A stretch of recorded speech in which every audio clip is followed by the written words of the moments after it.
Buenas, mi nombre es Diego Andrés Velázquez Méndez y hoy les vengo a hablar acerca de las siguientes premisas. La primera premisa es acerca de la Hacienda Pública Nacional. Esta comprende el conjunto de bienes, rentas y deudas que forman el activo y el pasivo de la nación, así como la administración de los recursos financieros del Estado, como también estas tienen su marco constitucional y su marco legal. Su regulación fundamental emana de la Constitución de la República Bolivariana de Venezuela y se operativiza a través del Código Orgánico Tributario y la Ley Orgánica de la Administración Financiera del Sector Público. En el artículo 311 se establece que el principio de la sostenibilidad fiscal es la gestión que debe regirse por principios de eficiencia, solvencia, transparencia y responsabilidad.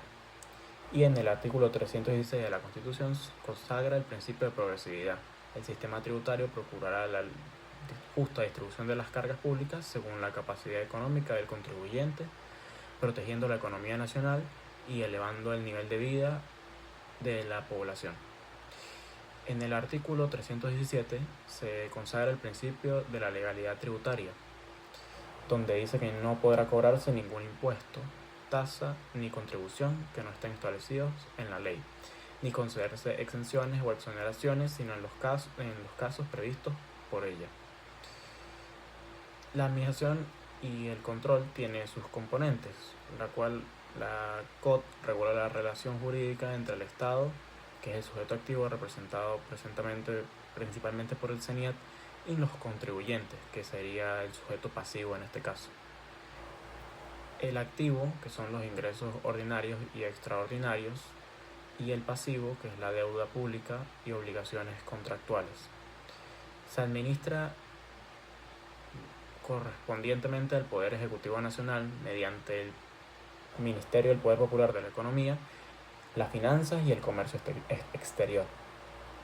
El control se divide en control interno, que es ejercido por la Superintendencia Nacional de Auditoría Interna, y el control externo, que es ejercido por la Contraloría General de la República, según el artículo 287 de la Constitución.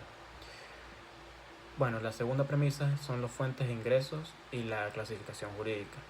La HPN se nutre de diversas fuentes de ingresos, las cuales se clasifican jurídicamente según la naturaleza de la actividad que ejerce el Estado para obtener estas mismas.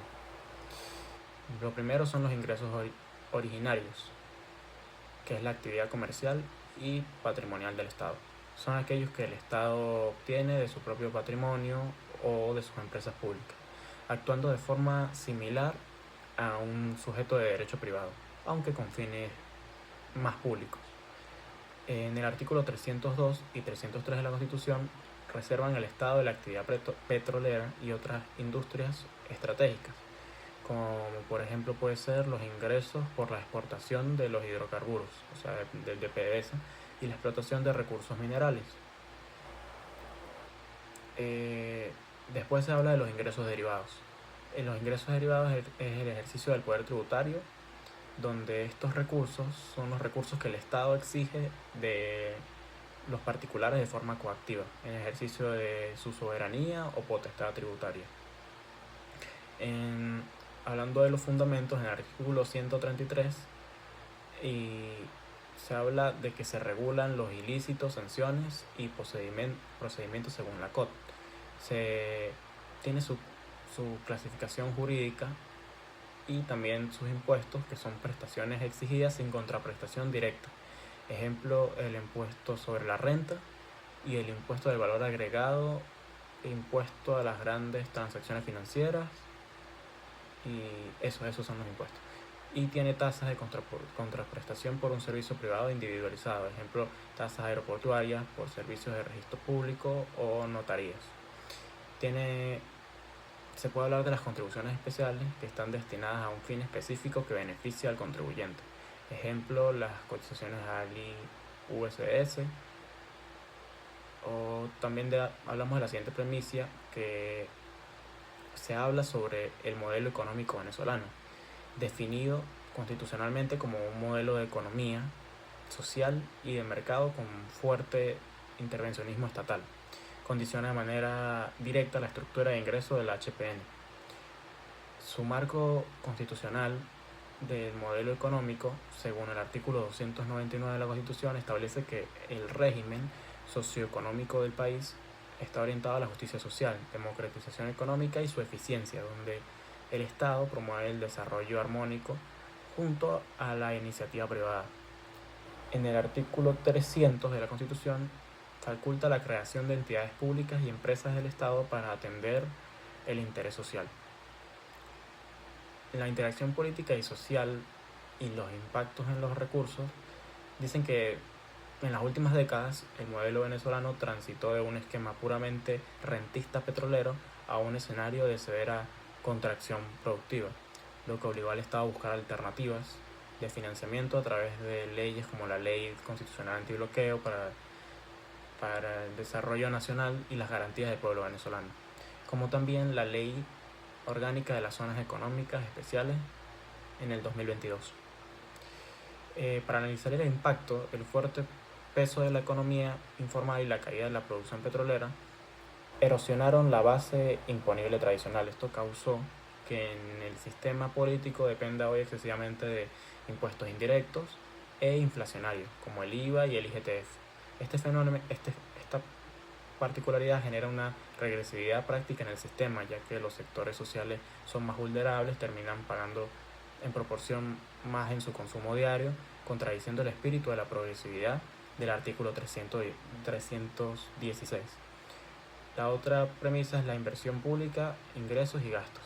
La gestión de los fondos públicos se rige por un marco de planificación centralizada que busca armonizar el dinero que entra con el que sale. Tiene algunos mecanismos de inversión y de gestión presupuestaria. Los artículos 311 al 315 hablan acerca... Los 311 y 315 hablan del equilibrio presupuestario. También los artículos 314 y 315 de la Constitución prohíbe expresamente realizar gastos que no hayan sido previamente autorizados en la ley del presupuesto. Los presupuestos públicos de gastos deben ser iguales a los ingresos estimados, según lo que dicen en estos artículos. Y el Ejecutivo presenta anualmente la ley de presupuesto ante la Asamblea Nacional o las instancias legales correspondientes según la coyuntura política.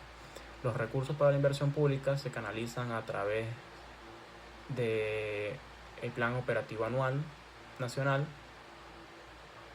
y el Consejo Federal de Gobierno, que sería el Fondo de Compensación, que está destinado a equilibrar el desarrollo de las regiones según el artículo 185. También hay algunos desafíos en la eficiencia de este mismo, porque aunque la ley exige que la asignación de recursos sea transparente y eficiente, la discrecionalidad en el uso de créditos adicionales y el uso de fondos paralelos de financiamiento han debilitado históricamente el principio de unidad de caja y la Contraloría Social, dificultando la medición real del impacto de la inversión pública. Después se habla de la siguiente premisa, que es el presupuesto público y la hiperinflación. Porque cuando hablamos de la hiperinflación y el presupuesto público, justo con el presupuesto público se habla de que es el instrumento legal, financiero y contable en el cual el Estado estima de forma anticipada los ingresos que recaudará y autoriza los límites máximos de gasto que ejecutará durante un ejercicio fiscal, que este ejercicio fiscal dura un año. Sus principios presupuestarios son en la universidad, la unidad, la legalidad, la especialidad, la anualidad y la transparencia. Viene de la estimación de ingresos a la ley de presupuesto anual y después a los límites de gastos autorizados. Hay bastante impacto en la alta inflación y en la hiperinflación. Cuando un país atraviesa procesos de inflación elevada o hiperinflación, el presupuesto público sufre el determinado efecto Oliveira-Tanzi, y este tiene una pérdida de poder adquisitivo prácticamente inmediata. Y un presupuesto calculado en una moneda que se deprecia aceleradamente, como es el bolívar, pierde vigencia en el primer trimestre del año. Las partidas asignadas se vuelven normalmente insuficientes. Como también se puede hablar del colapso institucional en las operaciones. como los hospitales y las universidades, al congelarse los presupuestos en términos reales, estas instituciones quedan totalmente incapacitadas para adquirir insumos médicos, reactivos de laboratorio o mantener su infraestructura física prácticamente. Y en telecomunicaciones y los servicios públicos, las tarifas rezagadas y los presupuestos pulverizados impiden la inversión de capital, la inversión necesaria para reponer cableados, plantas, tecnologías que ya no sirvan, derivando en el racionamiento y la caída de los servicios, como pasa habitualmente. Y los usos de los créditos adicionales, pues el Estado recurre a la emisión monetaria centralizada para otorgar créditos adicionales constantes, lo que retroalimenta el ciclo inflacionario. Y también se puede hablar de la premisa del impacto de la moneda digital y dolarización laboral pública. La realidad monetaria en Venezuela se caracteriza por una dualidad actualmente, que es el curso legal del bolívar frente a una dolarización transaccional de facto. Es mucho el impacto del bolívar digital y el bolívar soberano en los trabajadores públicos. La reconversión monetaria, o sea, bolívar soberano o bolívar digital, representó una modificación de la escala nominal, o sea, eliminan los ceros para facilitar el sistema de cómputo y transacciones bancarias, pero no alteró el valor de la moneda. Los salarios, pensiones y jubilaciones, pues al mantenerse los sueldos del sector público anclados a tablas nominales en bolívares, en un entorno con una evaluación inminente, el poder adquisitivo real de los empleados estatales sufre una licuación severa. Con respecto a las bonificaciones, como respuesta, el Ejecutivo implementó la bonificación de ingresos, el bono de guerra económica, los cuales no tienen carácter salarial según las resoluciones vigentes, impactando negativamente en el cálculo de prestaciones sociales, de vacaciones, de liquidaciones, porque es una violación implícita de los principios de progresividad, que eso justo lo habla en el artículo 89 de la Constitución.